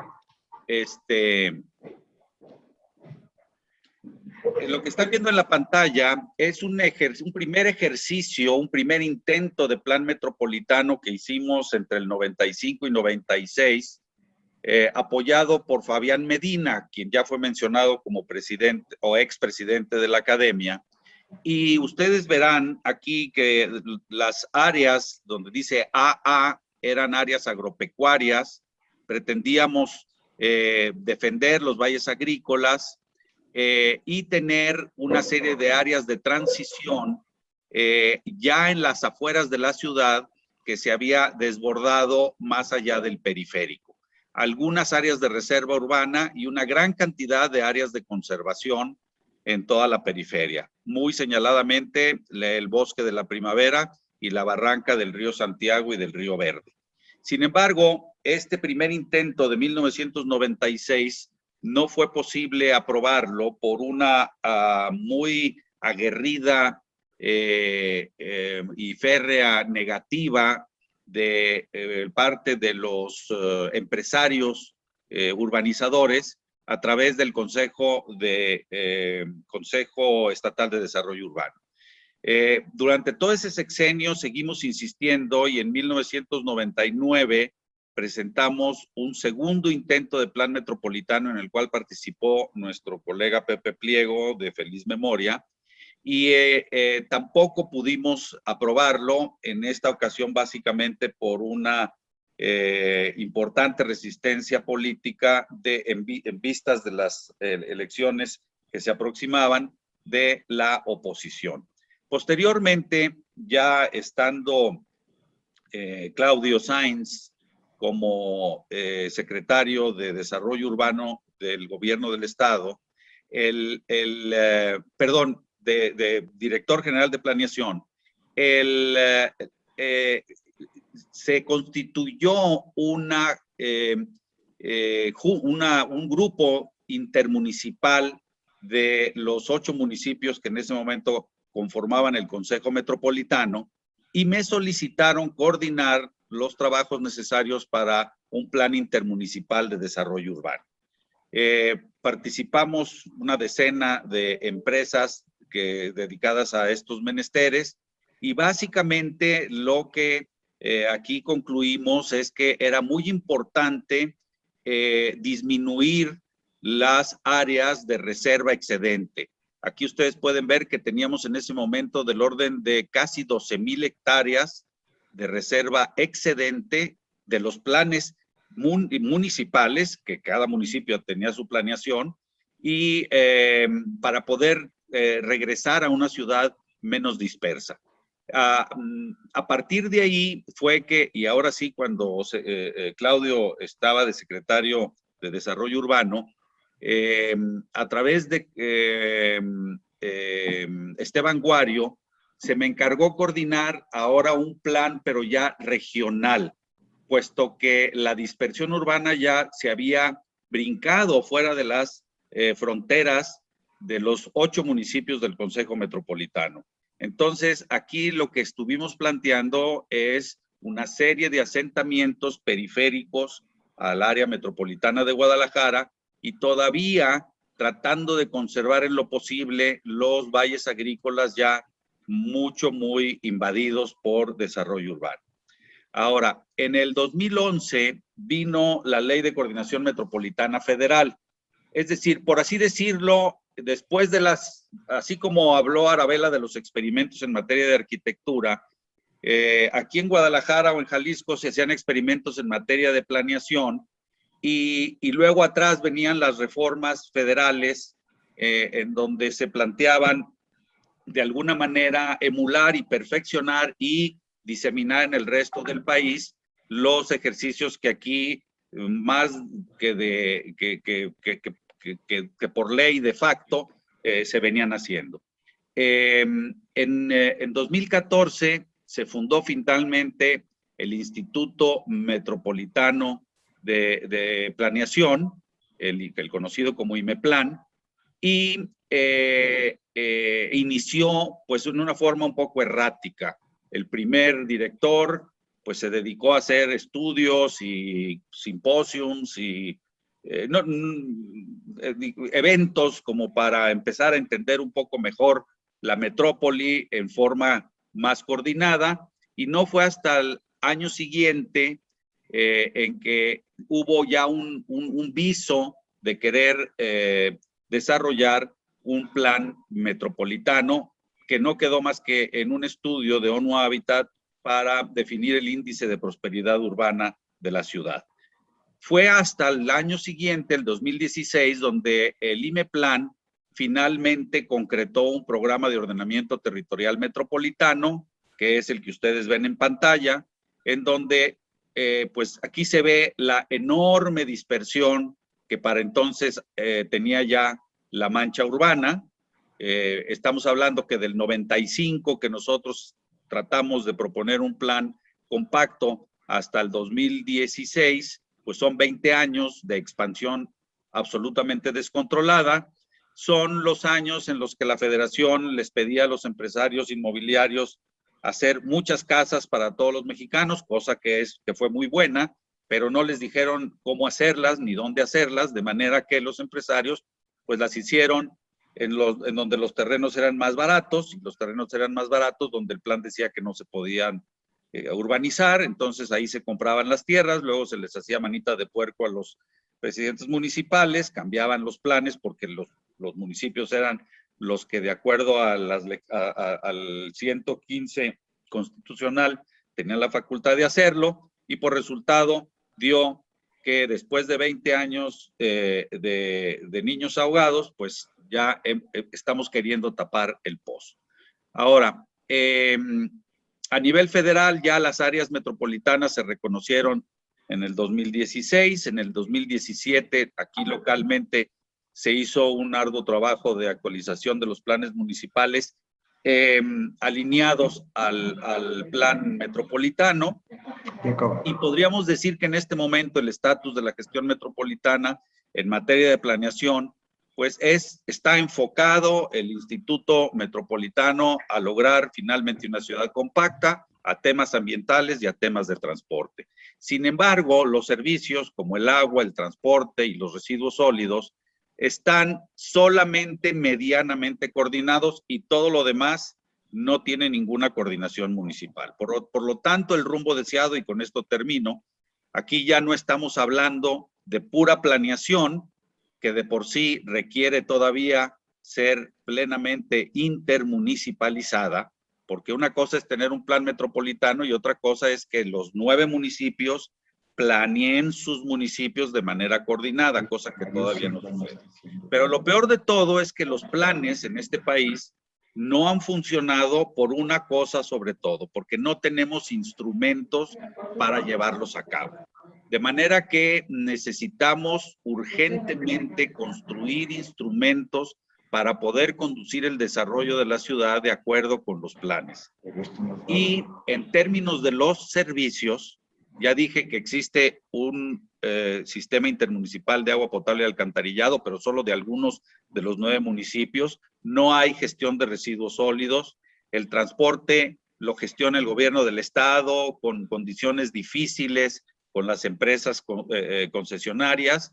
En fin, es importante realmente la gestión integral de los servicios, y desde luego el desarrollo económico para aprovechar las ventajas competitivas de la área metropolitana, y más que tener una competencia que todavía persiste entre los 9 municipios. Todos quieren tener industria, todos quieren tener turismo, todos quieren tener educación, todos quieren ser líderes en todo, y lo que necesitamos es que cada municipio haga lo que mejor puede hacer para complementarse entre todos y lograr una zona metropolitana más próspera en todos sentidos. Finalmente, los gobiernos metropolitanos desde hace años en todo el mundo han sido promovidos con relativo éxito. En México se ha tratado incluso de hacer una modificación constitucional para que se consoliden varios municipios en un solo gran municipio o en un solo gobierno metropolitano. Esto desde el punto de vista político es poco probable que suceda, pero lo que sí podemos y debemos lograr en Guadalajara es hacer crecer el Consejo Metropolitano, que es donde están los presidentes municipales de los municipios metropolitanos y lograr un gobierno metropolitano colegiado en donde no haya un solo líder que les quiera comer el mandado a los demás, sino que realmente haya un parlamento metropolitano que pueda finalmente concretar el tan necesario gobierno de zona metropolitana. Muchas gracias. Muchas gracias, Francisco. Creo que muy importante el proceso que ha tenido nuestra ciudad en estos últimos años. Que deje de compartir. Si puedes ya dejar de compartir pantalla, por favor. Y entonces le pediré a Álvaro Morales que cierre esta presentación con algo que nos hace muchísima ilusión. Guadalajara, la ciudad posible. Y presentaré de manera también muy breve a Álvaro Morales, que es arquitecto egresado del ITESO en el año de 1987, tiene un máster por la Universidad Complutense de Madrid en el 2000 y un máster por el Instituto Ortega y Gasset también en Madrid en el 2001. Es profesor invitado en universidades de España y de Nicaragua. Actualmente catedrático de la maestría en Ciudad Sustentable y Espacio Público en el ITESO. En diversas etapas de su vida profesional ha realizado proyectos que van desde la vivienda sustentable para indígenas en zonas protegidas hasta proyectos urbanos y de paisajismo de gran escala. Así sus trabajos abarcan casi todos los géneros arquitectónicos, obra por la cual ha recibido numerosos premios y reconocimientos. Asesor en temas de paisaje y vegetación, urbanismo, movilidad y arquitectura para diversas asociaciones de la sociedad civil, empresas y gobiernos. Autor de 6 libros y numerosas publicaciones en diversos medios de México, Cuba, Argentina, Francia, Nicaragua, España, Hungría, Chile. Su obra ha sido expuesta en diferentes muestras de arquitectura en estos mismos países y ha impartido cursos y conferencias en México, Nicaragua y España. Muchas gracias, Álvaro. Adelante, por favor. Bueno, no, más bien gracias a toda la academia en general y al capítulo Guadalajara por la invitación y por la posibilidad de estar en esta plática tan interesante. A mí me toca un tema complicado que es la ciudad posible y para abordarla voy a tener pensé en 4 principios básicos: la sustentabilidad y la complejidad urbana, la planeación tridimensional, un término acuñado por mí que he intentado que permee en la sociedad, que es la generosidad urbana, y el espacio público. Bueno, a mí me parece que resulta por lo menos paradójico que cuando en teoría nuestras ciudades avanzan hacia formas cada vez más democráticas, nuestras ciudades sean la manifestación del autoritarismo, tanto espacial como socialmente. La ciudad actual se ha configurado a partir de pequeñas fortalezas donde el exterior ya no es el margen de la ciudad, sino el límite de la muralla que la delimita. Los límites, por lo tanto, se han trasladado y el enemigo está cada vez más cerca, el ajeno está cada vez más próximo. El desarrollo urbano sustentable, yo pienso que no se puede dar sin la noción de complejidad. En un texto publicado por la Diputación de Barcelona que se llama Ciutat Sostenible, se plantea que una estrategia sostenible pensada para los sistemas urbanos se basa en el aumento de la complejidad, y ellos mismos explican cómo debe aplicarse la noción de complejidad al desarrollo urbano sustentable, como el aumento de la complejidad en diversas áreas de la ciudad supone concentrar en un mismo espacio elementos de características distintas. Y pensando la ciudad desde la complejidad propone: la ciudad diversa es la coexistencia de la diferencia en el mismo lugar. Por lo tanto, la complejidad urbana consiste en el reconocimiento de la diversidad tanto cultural como de funciones y actividades, de redes técnicas y redes sociales, en la convivencia de eficiencia y pasión, de historias y también de anécdotas, que deben de compartir espacio con árboles, autobuses, policías. Es el compartir vivencias, recuerdos y amores que se enmarcan en calles, esquinas y plazas. Porque la complejidad, lejos de dificultad, de complicar la vida urbana, nos ayuda a verla de una manera más sencilla y resulta además de imprescindible un elemento favorable, ya que de todas las creaciones humanas, sin duda, la más compleja de todas ellas es la ciudad. Y quizá es porque es la suma de todas las complejidades del ser humano, del ser social. Pero también esta complejidad consiste en la propuesta de integrar la mayor cantidad de actividades en entornos reducidos, de hacer barrios tendientes a la autosuficiencia, con usos mixtos del suelo, con desplazamientos cortos y de preferencia peatonales, donde se puedan realizar todas las actividades normales de la vida cotidiana, es decir, compra, recreo, trabajo, esparcimiento, educación, culto, en tu entorno inmediato. Nada resulta más alejado de esta idea de la complejidad que los nuevos desarrollos, estos cotos que han proliferado y empobrecido el paisaje y la vida urbana. Todas estas propuestas donde el coche resulta el gran protagonista y el ser humano un extraño en su propia creación, donde las relaciones humanas y la solidaridad se omiten. Pero esta idea de la complejidad es todavía lejana a las prácticas de los profesionales que no acabamos de abandonar el sueño, yo diría el letargo del movimiento moderno, que nos amparó con sus profecías de ciudades democráticas para seres humanos felices.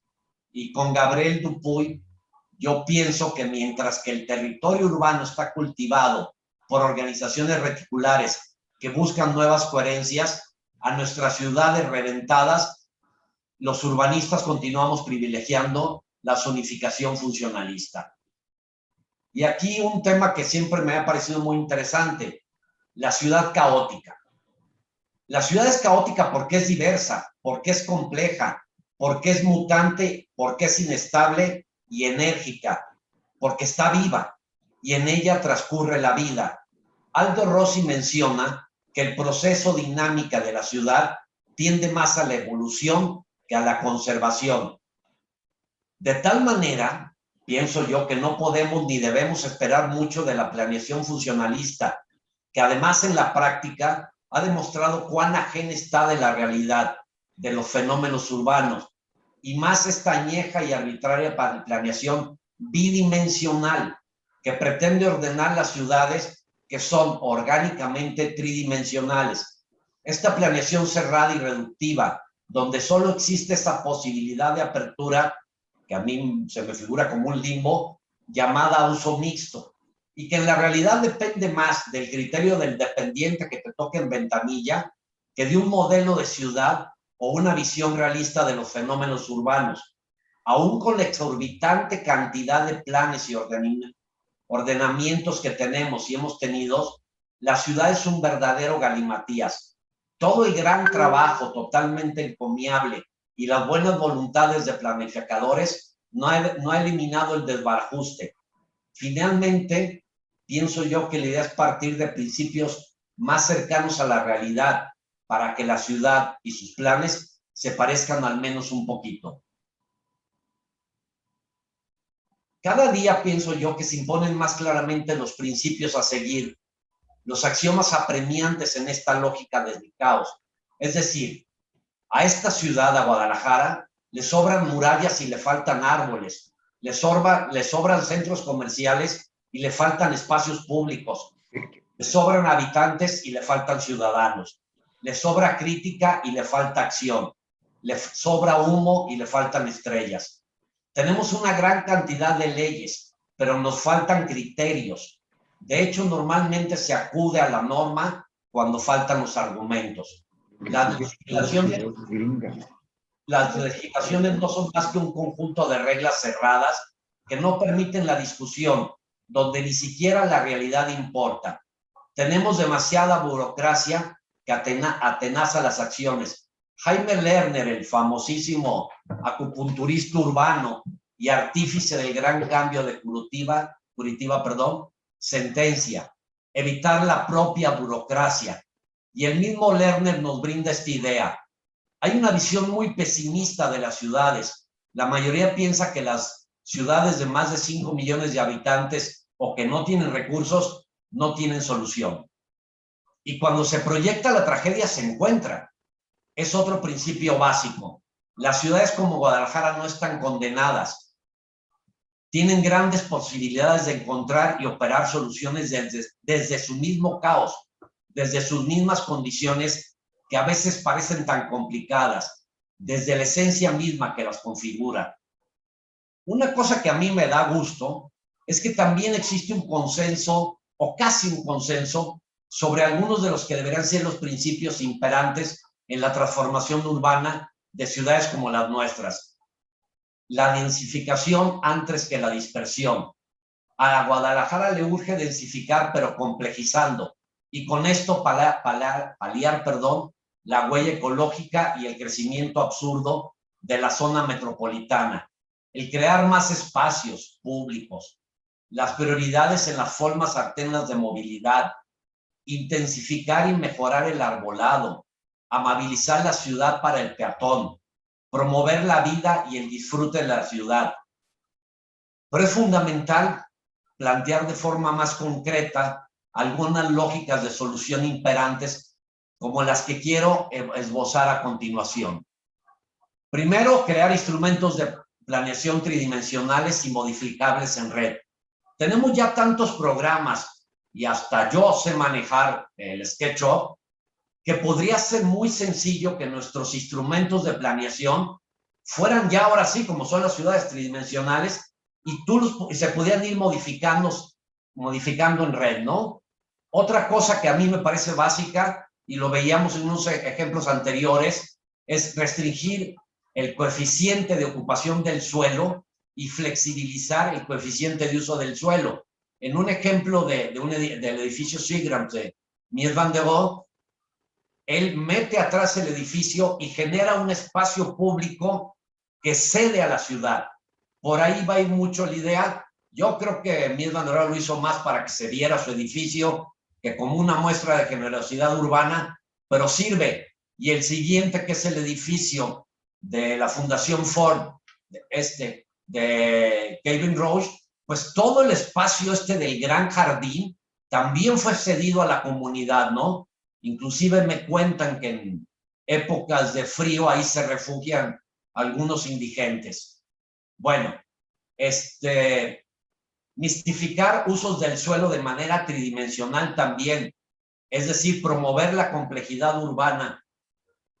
También promover desarrollos inmobiliarios en centros urbanos que en lugar de pagar cuotas, esto ya se empieza a hacer en Guadalajara, generen equipamientos, mejoramiento de la imagen urbana y creación de áreas verdes.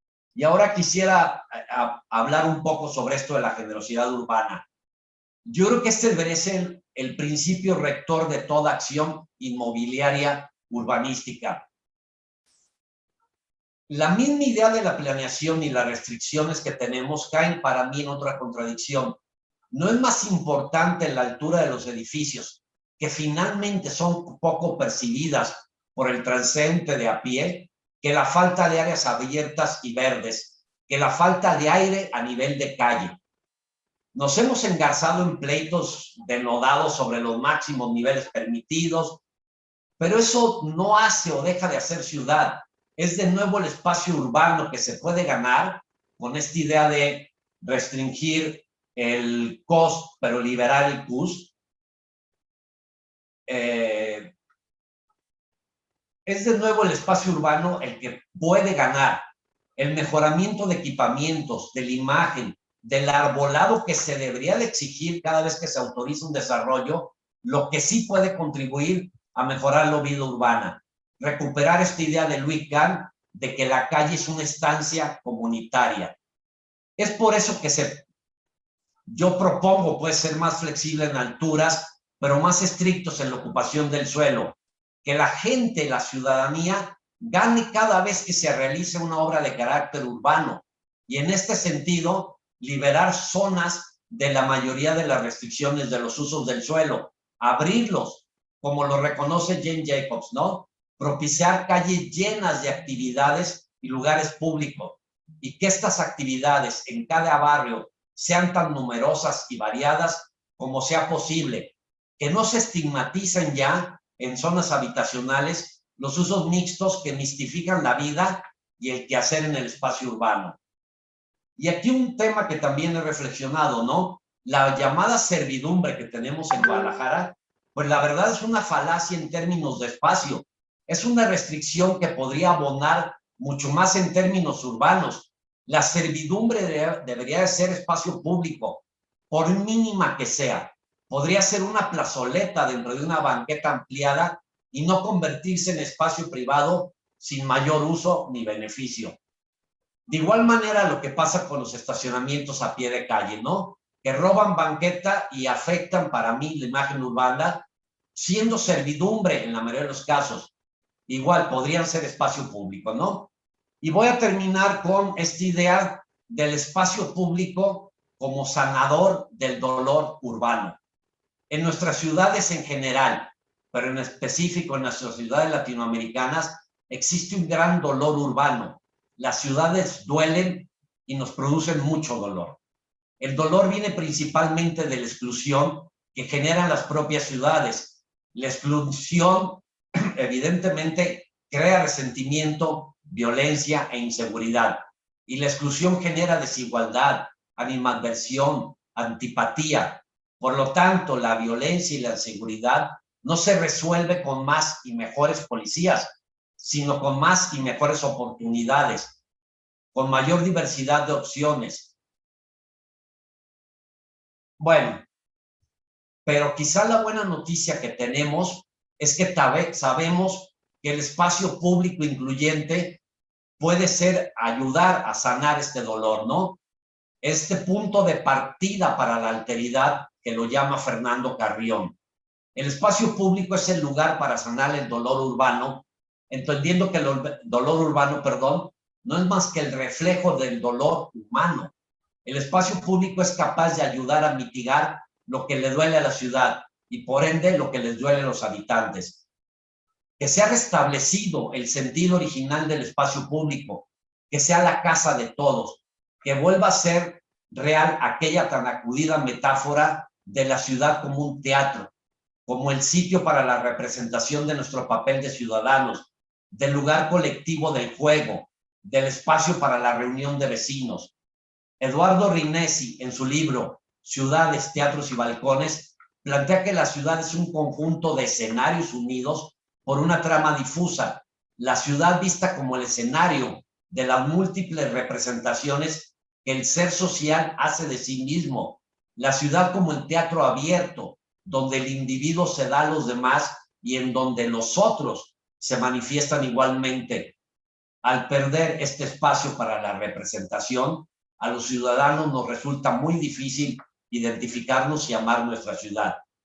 Y termino con una frase de nuestro querido Fernando González Gortázar que dice: propiciar que entre la ciudad y el ciudadano se establezca una relación erotizada, es decir, basada en el sentido de pertenencia mutua, en el placer y en el amor. Bueno, pues muchas gracias. Muchísimas gracias, Álvaro. Bueno, estos grandes momentos de trabajo son siempre grandes momentos para agradecer. Agradecer al Consejo Nacional de la Academia Nacional de Arquitectura por permitirnos compartir lo que es nuestro capítulo, nuestros miembros, nuestra ciudad.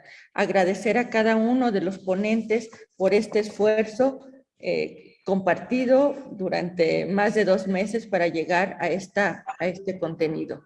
Y nuevamente agradecer a la memoria de quienes han conformado nuestro capítulo. A don Nacho, a don Julio, a Eduardo Ibáñez, a Juan Carlos Name, a Fabián Medina, a Víctor Manuel Lara Martínez, a Jorge García Juárez y a Claudio Sainz por todo el trabajo realizado para que el capítulo Guadalajara tenga ahora las condiciones en las que estamos trabajando. Muchas gracias a Toño Gallardo por todo el impulso que dio para que este trabajo fuera posible, y un abrazo fuerte a nuestro presidente, el arquitecto José Reigadas, con los mejores deseos de un pronto restablecimiento. Gracias, Toño. Toño, no se te escucha. Tu micrófono, Toño.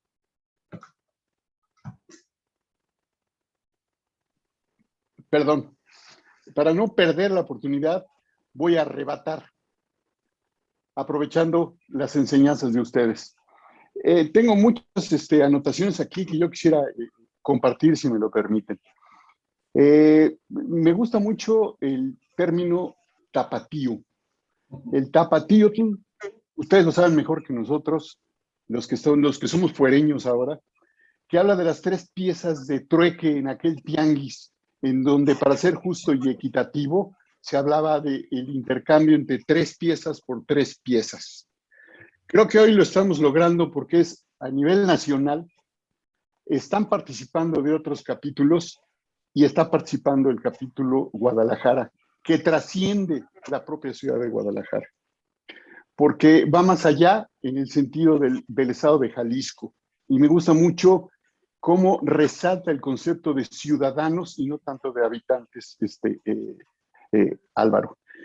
Y si la ciudad tiene que estar conformada por ciudadanos, bueno, pues ahí tenemos un reto, porque primero somos ciudadanos y después arquitectos y urbanistas.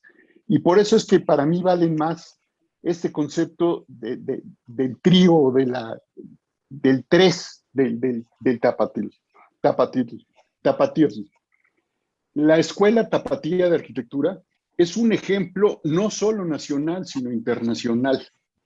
Yo pude tener así de pasadita algunos contactos con aquellos grandes maestros, particularmente recuerdo a un no arquitecto que era tal vez más arquitecto que muchos de nosotros, Matías Geritz, cuando yo empezaba a estudiar. Se habla de la ciudad posible, Álvaro. Yo les plantearía, mejor vamos a crear la ciudad imposible. ¿Cómo? Creando utopías.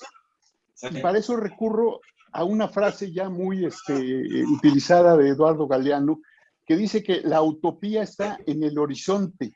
Así es. Camino 2 pasos y ella se aleja 2 pasos. Y el horizonte se corre 10 pasos más allá. Entonces, ¿para qué sirve la utopía? Para eso, sirve para caminar. Creemos utopías. Esa es la grandísima ventaja que tenemos como ciudadanos y como arquitectos. El arquitecto Pérez nos habla de que no hay instrumentos. Yo creo que sí hay instrumentos. Tenemos que aprender a orquestarlos. Y de eso se ha hablado mucho como orquestadores, más que como directores de orquesta, sino como orquestadores con los ciudadanos. Hagamos una especie de empatía importante con los ciudadanos, más que con los políticos, porque a los políticos se les ha olvidado que pocas actividades como construir la ciudad son tan políticas, y para eso necesitan a los ciudadanos. Los ciudadanos no necesitamos a los políticos, somos más políticos que ellos como ciudadanos. Esa es la tarea, y por eso también me encanta el planteamiento que hace de crear la ciudad tridimensionalmente. Pero vayamos más allá del eje X y Y al Z, pero más arriba. Y aquí, si me permiten, les hago una invitación. A fin de este mes tendremos el inicio de un foro que estamos organizando 3 organizaciones profesionales más que gremiales. La Academia Nacional de Arquitectura, la Asociación Mexicana de Urbanistas y la Asociación de Ingenieros y Arquitectos de México, la más antigua, que fue previa a la Sociedad de Arquitectos Mexicanos que dio origen a nuestra academia. Vamos a hablar del espacio físico y del espacio aéreo, porque las condiciones ahora del espacio aéreo están afectando gravemente a nuestras ciudades. Y si no entendemos esto, entonces también contribuiremos a la destrucción del espacio, que es nuestra principal materia prima. Participarán de manera interdisciplinaria, por supuesto, arquitectos, urbanistas, ingenieros, controladores aéreos, ingenieros en aeronáutica, abogados especialistas en derecho aeronáutico, porque el sistema aeroportuario se encuentra en una grave crisis y lo estamos viviendo acá en el Valle de México, en esta gran Ciudad de México que finalmente le afectará al resto del sistema aeroportuario en todo el país. Tendremos una participación importante, serán 3 sesiones los 2 últimos jueves de octubre y el 1 de noviembre, que si no llegamos a conclusiones, por lo menos plantearemos las mejores preguntas para resolverlo con las mejores respuestas. Contamos con la participación de todos ustedes y quiero agradecer la presencia, como les decía, de otros capítulos. Están aquí de Morelos, Gonzalo Arenas, Jaime Juárez de Sinaloa, Fernando Gutiérrez Concha, Rodríguez Concha, y también está de Monterrey el nuevo presidente de la Academia allá en el capítulo, Jorge Galván. Esto también tenemos una tarea importante, Lilian, porque somos pocos aquí, pero esto queda grabado y lo pueden compartir con ciudadanos, con estudiantes de arquitectura y urbanismo y con la ciudadanía. La visita que se hace después de esta grabación, hemos tenido eventos que han tenido más de 10,000 visitas y reproducciones. Este es un logro de todos los que estamos conformando la Academia Nacional. Y que no se vuelva nada más el capítulo de Guadalajara, hoy lo compartieron con todos nosotros, haga más interacción con el resto de los capítulos. Tenemos mucho que aprender de ustedes y nosotros tenemos también mucho que aportarles para que entendamos que la vida no consiste en saber mucho, sino en aprender mucho. No me quiero extender más, agradecerles, reconocerles. Hubo varias felicitaciones por parte de los asistentes, de Sara Toppelson, a Álvaro en particular, de Marta Elena Campos Newman. Está muy agradecida con la presentación de Arabella. Y en fin, allí ustedes pueden ver en el chat algunos de los comentarios que hicieron. Les agradezco y felicidades a la Academia Nacional de Arquitectura y en particular al capítulo Guadalajara. Gracias, Lilian. Gracias a todos ustedes. Muchas gracias a todos. Muchas gracias. Buenas noches. Buenas noches.